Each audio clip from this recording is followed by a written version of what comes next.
দেখেছো, আজকে সকালবেলা ঘুম থেকে উঠেই দেখছি ঝমঝম করে বৃষ্টি পড়ছে বাইরে। এখন ঘড়িতে ওই 7:30 মতো বাজে, মানে বুঝতেই পারিনি 7:30 বেজে গেছে। বাইরে যেহেতু বৃষ্টি হচ্ছে, মেঘলা ওয়েদার, আর ঘরের ভিতরটা না পুরো অন্ধকার হয়ে রয়েছে, মনে হচ্ছে যেন ভোর 5টা 5:30 এরকম বাজে। ভাগ্যিস ঘড়িটা দেখেছিলাম, নাই তো আরোই শুয়ে থাকতাম। তো ঘড়ির দিকে তাকিয়ে দেখছি 7:30 বেজে গেছে। তো তাড়াহুড়ো করে উঠে বাইরে এসে দেখছি বৃষ্টি হচ্ছে ঝমঝম করে। ঘরের ভেতরে না ফ্যান চলে, তো বোঝাই যায় না বৃষ্টি হলে, বৃষ্টির আওয়াজটা ঘরে অবধি পৌঁছাই না।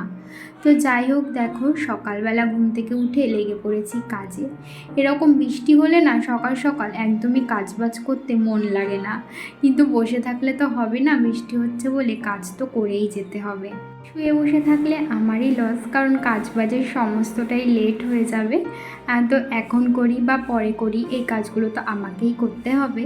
তো আমার ছেলে, হাজব্যান্ড সবাই ঘুমাচ্ছে। আমার হাজব্যান্ড যদিও সকালবেলা উঠেই কাজে বেরিয়ে যায়, কিন্তু আজকে বেরায়নি।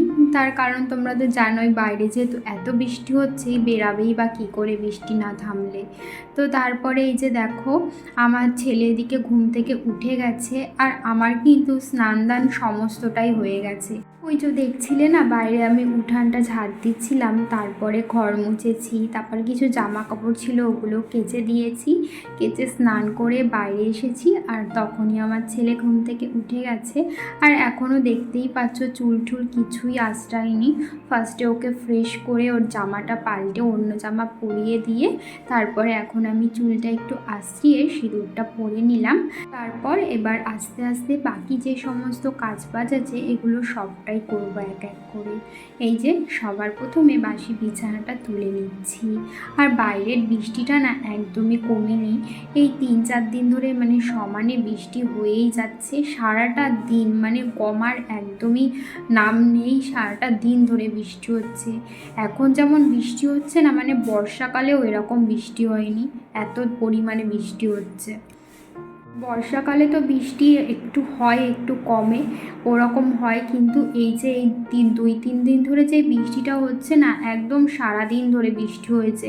এখনও কিন্তু বাইরে একদম ঝিরিঝিরি বৃষ্টি হয়ে যাচ্ছে। ক্যামেরার মধ্যে হয়তো তোমরা বুঝতে পারছো না, মানে একদম টিপ টিপ করে কখনো বৃষ্টি হচ্ছে, কখনো জোরে নামছে, বৃষ্টির কোনো ঠিক ঠিকানা নেই। তো তারপরে দেখো এই যে জামা কাপড়গুলো আমি এখানেই মেলে দিচ্ছি ভিতরে। এখন শরৎকাল, রোদ উঠবে, সামনে পুজো, একটু রোদ না উঠলে পুজো পুজো ভাব লাগে, তা না, সারাদিন ধরে বৃষ্টি হচ্ছে, মনে হচ্ছে যেন বর্ষাকাল।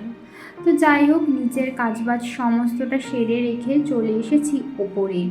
তারপরে ওপরে এসে আমার ছেলেকে খাইয়ে দাইয়ে দিয়ে এখন চলে আসলাম ঠাকুর ঘরে।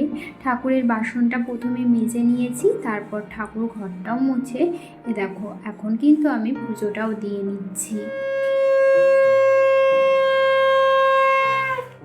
আমি তো ওদিকে পুজো দিচ্ছিলাম, আর মা এদিকে রান্নাটা করে নিয়েছে। তোমরা যারা আমার ভিডিও দেখো তারাও তো জানোই, মা এদিকে রান্না করে আর আমি ওদিকের কাজবাজ করি, যেমন পুজো দেওয়া আর বাদবাকি যা ওদিকে এক্সট্রা কাজগুলো থাকে সেগুলো করতে থাকি।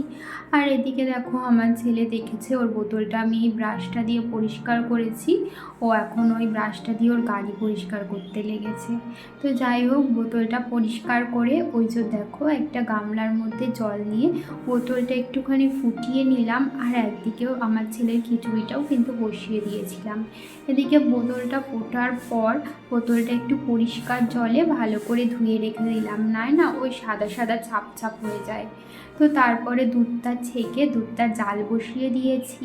আর মা এদিকে দেখো দুপুরে রান্নাটা বসিয়ে দিয়েছে। এখন না প্রায় দিন আমাদের দুবার করে রান্না করতে হচ্ছে, কেননা আমার হাজব্যান্ড যেহেতু অনেক সকালে কাজে যায়, তো সকালবেলা ভোরবেলা উঠে একদম রান্না করে। ওই রান্না বলতে সকালবেলা ওই আলু ভাজা, ডাল, এই কিছু একটা করে দেয় ও যাতে খেয়ে যেতে পারে। তারপর দুপুরবেলা যদি মাছ আনা হয় তখন মা মাছটা রান্না করে নেয়। তো যাই হোক বন্ধুরা, এখন না বিকেল হয়ে গেছে। দুপুরবেলা ছেলেকে ঘুম পাড়িয়ে একটু শুয়েছিলাম, ও ঘুমিয়েছিল, আমিও একটু ঘুমিয়েছিলাম। আজকে বাইরে বৃষ্টি হলে না দুপুরবেলা ঘুমটা কিন্তু বেশ ভালো হয়। তো যাই হোক, দেখো আজকে আমার হাজবেন্ডও তাড়াতাড়ি বাড়ি চলে এসেছে, এই যে বিকেল টাইমেই ও আজকে বাড়ি চলে এসেছে। তাই এখন একটুখানি চাউমিন রান্না করছিলাম। ও বলল, মানে ওই রান্না করছিল চাউমিনটা। দেখো চাউমিন কিন্তু একদমই তৈরি, এবার ওকে দিয়ে দেবো। আমি এখন খাবো না, কারণ আমি একটু আগেই ভাত খেলাম, এখন খেতে পারবো না, আমি ওই সন্ধ্যাবেলার দিকে খাবো। তো তারপরে এই যে দেখো চলে এসেছি নিচে এসে এখন বিছানাটা গুছিয়ে নিচ্ছি। ওই যে বললাম না দুপুরবেলা শুয়েছিলাম, তো বিছানা একদমই ওলটপালট হয়েছিল। আর বাইরে যেহেতু সন্ধ্যাও হয়ে আসছে, তো ঘরটাও ঝাড় দিতে হবে, তো সেই জন্য ভাবলাম বিছানাটা গুছিয়ে তারপরে একেবারে ঘরটা ঝাড় দিয়ে বাইরে সামনের যে উঠার মতো জায়গাটা আছে ওটাও ঝাড় দিয়ে নেব। আর বাইরে না যেহেতু বৃষ্টি হচ্ছে, আর যদিও বা এখন একটু আলো আলো থাকতো, বাইরে মেঘ থাকার কারণে একটু মনে হচ্ছে তাড়াতাড়ি সন্ধ্যাটা হয়ে যাচ্ছে। আর এখন যেহেতু শীতকাল চলে আসছে সামনে, বেলা ছোটও হয়ে যাবে, আরও 5টা না বাজতেই আস্তে আস্তে সন্ধ্যা হয়ে যাবে। তো যাই হোক, এদিকে দেখো আমি ঘরটার সমস্তটা ঝাড় দিয়ে নিয়েছি বিকেলবেলা। আর তারপরে দেখো এখন চুলটা আঁচড়ে নিচ্ছি। সকালবেলা তো চুলের জটটা ছাড়াতে পারিনি ভালো করে, এখন দেখো ভালো করে চুলের জটটা ছাড়িয়ে আবার একটু সিঁদুর পরে নিলাম। এখন যাব সন্ধ্যা দিতে। এই যে দেখো নাইটিটাও পাল্টে নিয়েছি, আর এই যে বাইরের লাইটটা জ্বালিয়ে নিলাম, কারণ একদম অন্ধকার হয়ে গেছিলো। আর গেটের সামনে একটু জল ছিটিয়ে দিলাম সন্ধ্যাবেলা। তারপর উপরে এসে দেখো আমি কিন্তু সন্ধ্যাটাও দিয়ে নিয়েছি। বাইরে কিন্তু এখনও অনবরত বৃষ্টি হয়ে যাচ্ছে, মানে বৃষ্টি আজকে একটুও থামেনি, সারাটা দিন ধরে বৃষ্টি হয়েছে। তো যাই হোক বন্ধুরা, তোমরা যারা এই শেষ অবধি আমার ভিডিও দেখলে তোমাদেরকে জানাই অসংখ্য ধন্যবাদ আমার ভিডিও দেখবার জন্য।